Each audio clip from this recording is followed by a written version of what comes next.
corneal allogenic intrastromal ring segments or CARES. And this is basically something that I started in 2015, and I do have a patent pending for special refines and devices and processes used to create these segments. This is basically a new kind of treatment that was started by me for keratoconus, and the reason I did this or started this or even thought of it was because of the complications that I was frequently seeing using Intacs or other artificial rings, and some of these complications I'm sure many of the cornea people would have come across at some point of time or other in their practice.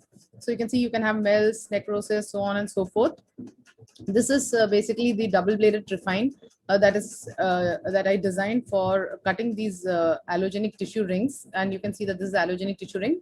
Just to come to a video of slightly greater detail about how you do this. You can use any sort of allogenic tissue. Here I'm using donor stroma, donor cornea, and you can see that the first thing I did was to remove the corneal epithelium and endothelium. And once that's done, it's basically more just stroma. You use that punch to cut out the tissue. You get a circular ring of tissue, and then you can go ahead and flatten out the tissue and just go ahead and insert it into femtosecond laser dissected or even manually dissected channels created in the keratoconic patient's eye. And you can see it's really quite easy to put it in. These instruments are just home or theater made instruments just with the routine cataract set.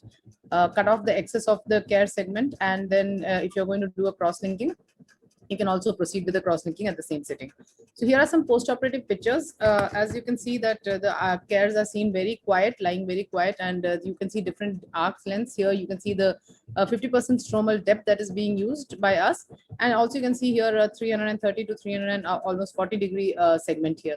Anti-segment OCTs and light microscopy of the segment. And we published this in the Journal of Refractive Surgery in 2018.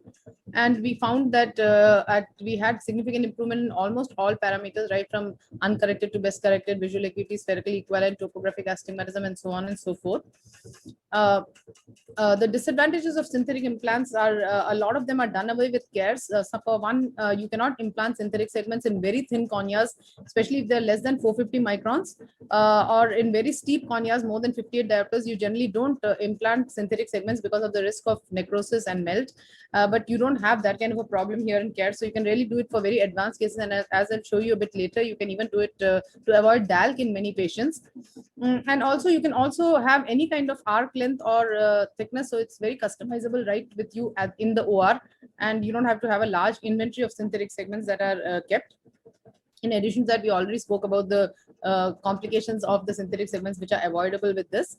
And also the other thing that you need to remember is that you can also, it's not just for advanced corneas, keratoconus corneas, but also for mild and early cases that you can use this to get a good improvement in their quality of vision. I'm very happy to say that now CARES is being done in a large number of countries. India, of course, we are doing it, USA, multiple centers, Canada, Australia, South Africa, Turkey, Israel, Lebanon, Dominican Republic, Germany, and many other countries.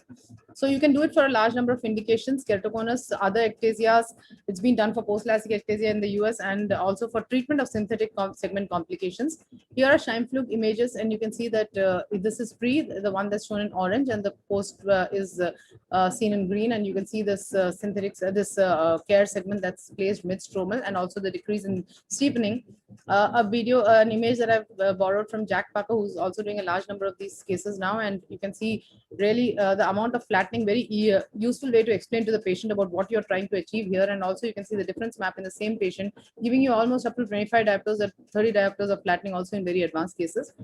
It's not just that amount of flattening. If you look at these pictures, you can see here I've put thicker segments, and this other eye of the same patient I've put thinner segments, and you can see the differential effect that you can get by doing this. So here you've got thicker segments, and you've got a much greater decrease, a large area of flattening, steepening in the previously flat axis, both of which add up to a regularization of the topography. And in the other eye, you can see that we wanted to attain a mild effect, and that's what we got. The vision improved from uncorrected 20/40 part to 20/20.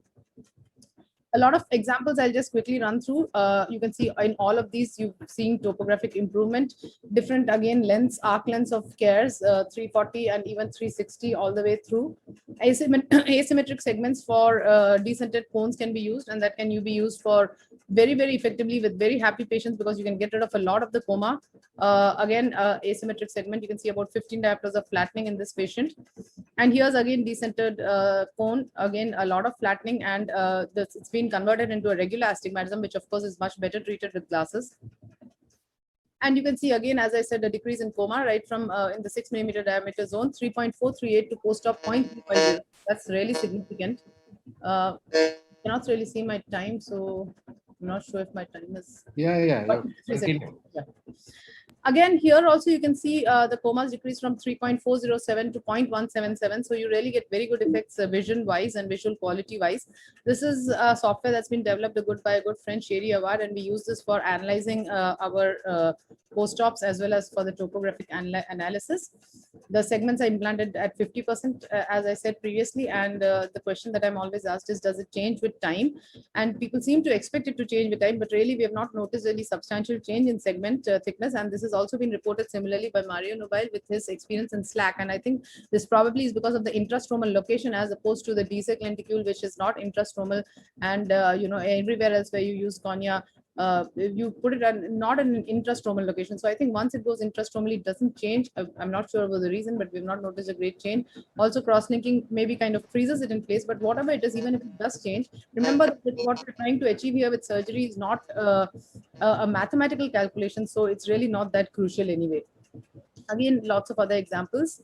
The best thing about CARES is, again, just like Intacs, it's reversible, so you can just remove it. And it's unlike DALC, which is irreversible and a done deal for the patient. Once you do it, you cannot, CARES is not like that. It's very reversible. And also it does not prevent a DALC being done at a later date. So we're doing it in a lot of mild cases, moderate cases, advanced cases. You can combine it with cross-linking. You can combine it with bioptics. And as I said, early treatment option.